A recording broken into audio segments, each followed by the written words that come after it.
আসসালামু আলাইকুম হুজুর, ভালো আছেন? জি আলহামদুলিল্লাহ ভালো। কোথেকে আসছেন ভাই? আমি তো সিলেট জকিগঞ্জ কানাইঘাট থেকে আসছি। আচ্ছা, সিলেট থেকে আসছেন। জি আপনি হাফেজ? জি হাফেজ।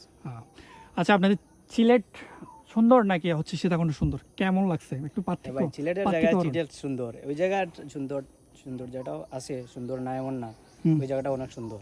আচ্ছা, হ্যাঁ ভালো লাগছে। ভালো লাগছে। জি চন্দ্রনাথ পাহাড়ে সর্বোচ্চ চূড়ায় উঠার পর আপনার অনুভূতি কি? ভাই অনেক ভালো লাগতেছে, কষ্টও আছে আবার। হুম। এই দুর্বল মানুষ ওটা কষ্ট হবে, অনেক কষ্ট। হুম। তো অনেক কষ্ট করে উঠছি, এই জায়গাটা দেখার পর এই কষ্ট দূর হয়ে গেছে, খুব ভালো লাগতেছে। আচ্ছা, উঠার পর আপনি কি উঠার সময় আর কি আপনি কি কখনো মনে হয়েছে যে আর পারবো না, নেমে যাইতে হবে, এরকম কোনো কিছু? এই বাগে আমার সাথী ভাই ছিল, হুম। ও ভাই আমাকে বলছে আরে ভাই উঠতে হবে, অনেক জায়গায় বসছি, কিছু খাই, অনেক জায়গায় দোকান আছে, হুম। অনেক কিছু ঠান্ডা এরকম ব্যস্ত আছে, ওইগুলা খাইয়া সময় জিরাইয়া আবার উঠতেছি। মানে জিরা জিরা উঠছেন। জি সবচেয়ে কঠিন পথ কোনটা মনে হয়েছে? আরে ভাই এই তো কঠিন পথ বলতে এই যে সামনেই দেখেন, এই দেখতেছেন এই উঠার জায়গাটা। সময় এই এদিক দিয়ে উঠছিলেন? জি আমরা না অন্য দিক দিয়ে উঠছি। হ্যাঁ, অন্য দিক দিয়ে, ওখান দিয়ে ওই সবচেয়ে দিক- কঠিন পথ কোনটি মনে হয়েছে?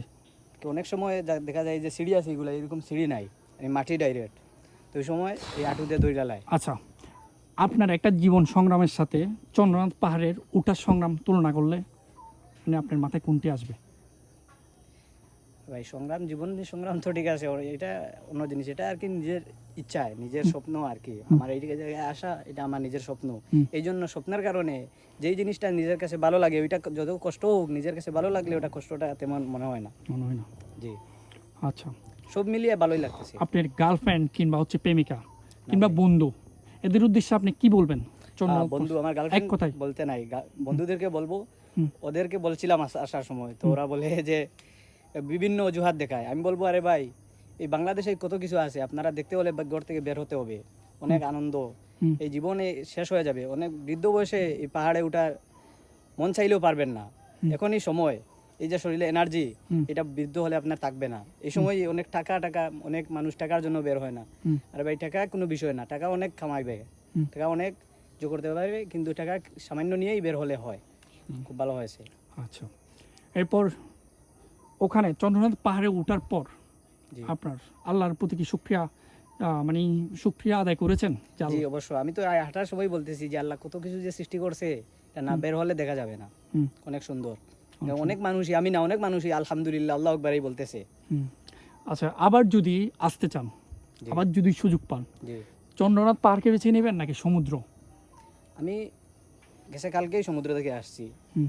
আমার সিলেট থেকে আমি প্রথমে কক্সবাজার আসছি, আচ্ছা। তারপরে এই আমার ফেনীতে ছিলাম কাল রাত, এই রাত থেকে এখানে আসছি। আবার যদি আসা পড়ে ওইদিকে, তো সময় থাকলে আসবো, বা আমি অনেক আমার সাথীদেরকে নিয়েও আসতে পারি। বুঝছি বুঝছি। বিয়ে করছেন? জি না ভাই। বিয়ে করার পর ভাবি কিনি কি চন্দ্রনাথ পাহাড়ে আসার সৌভাগ্য হবে? মানে আসতে চান স্বপ্ন কিনা, আছে, ইচ্ছা শক্তি আছে কিনা? আজকে যে দিঘা ভালো লাগতেছে, হুম। স্বপ্ন আছে, দেখি আল্লাহ কি করে। আচ্ছা, কেমন মেয়ে চাচ্ছেন? চট্টগ্রামের মেয়ে পছন্দ আপনার?